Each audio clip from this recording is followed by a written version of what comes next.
Hello everyone, welcome to Logo Learnings. So this is the third part of the second chapter of the Indian economic development, Indian economy 1950 to 1990, where we are going to discuss about the industrial sector between 1950 to 1990.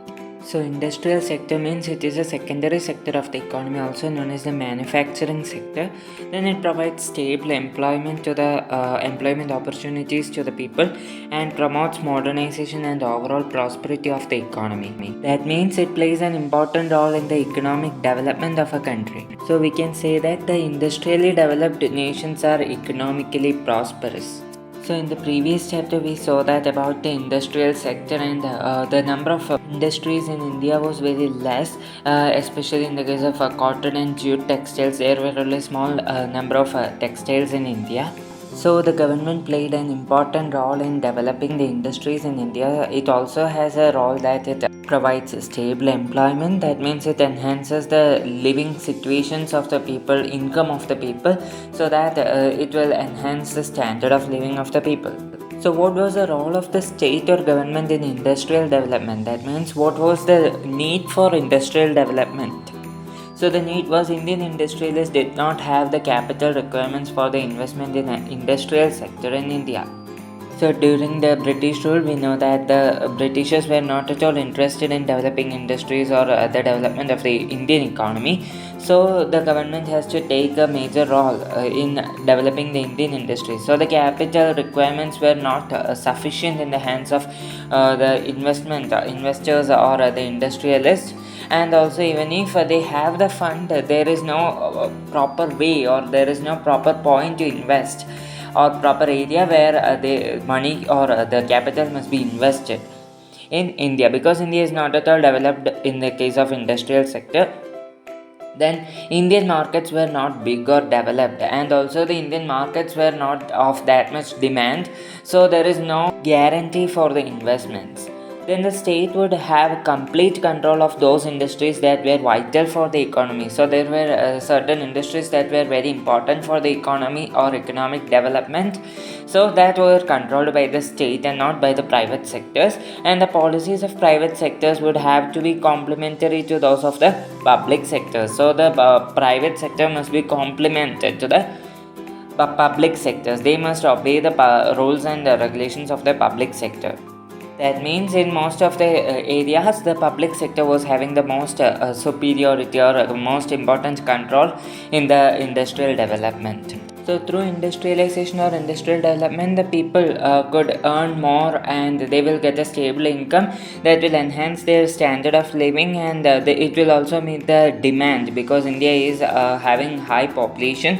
So it will increase the demand, and it will help the industries to meet the those demands, and it enhances or helps in the growth of the Indian economy, and also helps in exporting. It promotes exports from India in the case of manufactured goods, which would increase the foreign earnings of the country, and makes India self-sufficient in the case of production of goods and services, and the finished goods in the case of finished goods, and so on.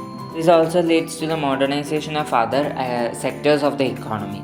Then the next topic is IPR, or Industrial Policy Resolution of 1956.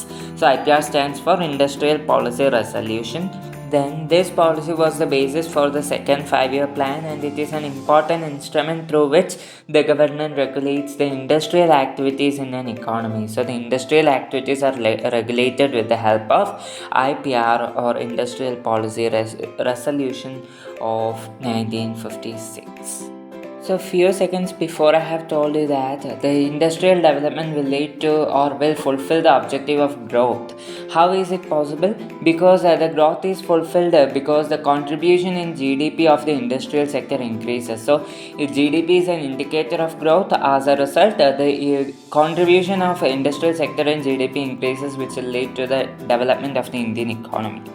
Okay, now we are going to look at the objectives of IPR, or Industrial Policy Resolution of 1956. So the first objective is to accelerate the rate of growth and speed up industrialization. So this policy is for the industrial sector, the development of the industrial sector. So that will lead to the development of industrial sector leads to the industrialization, and the rate of growth is also increased because when the contribution in GDP increases, that will lead to the growth in the Indian economy, and also will lead to the economic prosperity, and also it promotes the exports of the country, which lead to the increase in the foreign exchange earnings of the country. Then to develop heavy industries. So the second 5-year plan was to develop the heavy industries. That means the industries that produce capital goods or machine goods. Then to expand the public sector operations. Then to build a large cooperative sector and develop it, and to reduce disparities in income and wealth. So it provides stable employment opportunities, which will enhance the standard of living and reduce disparities in the income and wealth. That means it will reduce the space between the rich and the poor people. Then it also promote regional equality because the industries are not only set up in urban areas. The industries are encouraged to set up in backward areas, which will reduce the regional inequalities or disparities, and to reduce concentration of wealth in a few hands. So as it provides stable income, it enhances the standard of living and provides income to all the people, money to all the people. So it reduces the concentration of money or wealth in a few hands. So next, what are the features of IPR? There are mainly 5 features for IPR. The first one is new classification of industries. So industries are mainly classified on the basis of IPR. The industries are classified into 3. That is, IPR classified industries into 3. Industries which are exclusively owned by the state. So exclusively owned by the state. That is the Schedule A. 17 such industries are listed in the Schedule A. So the first one is industries exclusively owned by the state or public sector. Then the second one is private sector could supplement the efforts with the state or of the state sector. 12 industries were listed in Schedule B. And the third one is the industries exclusively owned by the private sector. First one is exclusively owned by the private sector. Second one is the private sector is working with the public sector. And the third one is it is owned only by the private sector, but the state sector or the public sector was also having the control through licenses. So it gained control in the third sector, that is the third classification, through licensing, even if it is owned by the private sector. Then which all are the 17 industries that were listed in Schedule A? So those 17 industries included defense industries, then heavy industries such as steel, machinery, heavy electricals, and so on, mining industries, etc. Then other important minerals, etc. Then energy and power industries such as atomic energy, coal, petroleum, electricity generation, etc. And the transport and communication industries. So these are the industries. Then iron ore, bauxite, etc. Those industries are also included. So those are the industries that are included in Schedule A, or the first category classification. Then in Schedule B, the second classification, there are 12 industries that are included, such as the machine tools, then non-ferrous metals, fertilizers, drugs, then pharmaceuticals, and so on, then dyestuffs and plastic, road and ocean transport, synthetic rubber, etc. are coming under the second classification. Such industries comes under the second classification. Coming to the next feature, that is emphasis on small scale industry. So the role of small scale industry or the development of a small scale industry was emphasized mainly by the Village and Small Industries Committee, which was set up in 1955. The next points are some of the features of small scale industries. It is more labor intensive and generates more employment. Then labor intensive means uses more labor force or workforce of the people. Then protects small industries from large industries. So this emphasis on small scale industries, or this IPR, Industrial Policy Resolution Act of 1956, also enhances and protects the small scale industry from the competition of large scale industries. Then the third feature is reduces regional disparities. So by promoting the industries in backward areas, by encouraging the industries to get set up in backward areas, this reduces the regional disparities. So that develops the backward areas too.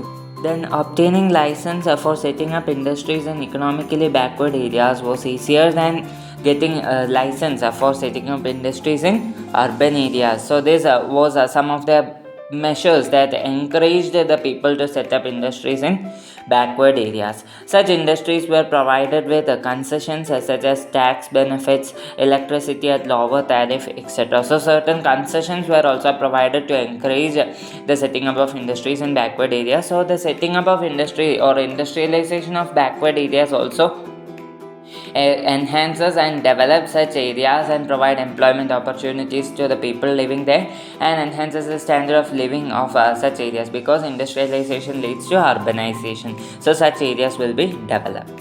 Then the fourth one is stressed on industrial peace. That means they maintained a good relation between all the workers and all the people within an industry, and also this reduced the conflicts between employees and employers and so on. The reasonable wages, good working conditions, and participative management was given more importance to ensure peace in industries. Then the final feature is provided technical education and training. Through training and technical education, the managerial skills of industries were improved, and this provided or this fulfilled the growing needs of the industries, developed the industries faster. Then the next topic is licensing. So we already saw that the third classification of industries according to the IPR was controlled by the state through licensing. So what is actually licensing? So licensing is an arrangement through which one party gives another party the permission or right to manufacture certain products on a specified payment. So one party gives or grants the chance or permission, that is the government grants the permission to the private sectors to manufacture the products or to produce the products and start industries on certain areas. That is what licensing means. Then licensing also ensures the optimal or proper utilization of resources, or it channelizes the scarce resources in predetermined priority sectors of an economy. Then the first topic coming under industrial licensing is the IDRA Act of 1951. So IDRA Act stands for Industrial Development and Regulation Act of 1951. Then the objectives of IDRA Act is industrial development. So it enhances the development of industrial sector, or industrialization is enhanced or encouraged. Then avoidance of monopoly. Monopoly means the production of a particular commodity by a single person. No one others are having the capacity or the right to produce that commodity. In the case of railway is a monopoly. It is only controlled by the government. Like that, it avoids monopoly. That means monopoly. So all the people are getting chance to produce goods and services in their wish in different areas. Then balanced regional development. So through setting up of industries in backward regions in the economy, it balances the regional disparities, removes the regional disparities. Then prevention of competition between large and small scale industries. So the small scale industries are the industries that are just developing, so or the small industries, so they find it difficult to compete with the large industries, the products of the large industries. So it protects the small industries from the competition of large scale industries. Then optimum utilization of resources. Then the second one is industrial licensing policy of 1991.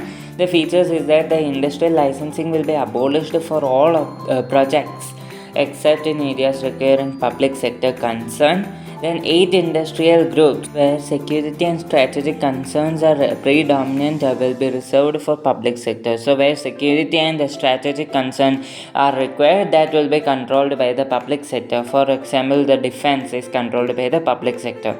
So the important things that are required for the protection of the nation will be controlled by the public sector. Then setting up of industries in backward areas are freed from licensing. So that is by providing concessions and excluding licensing, the setting up of industries in backward areas are encouraged.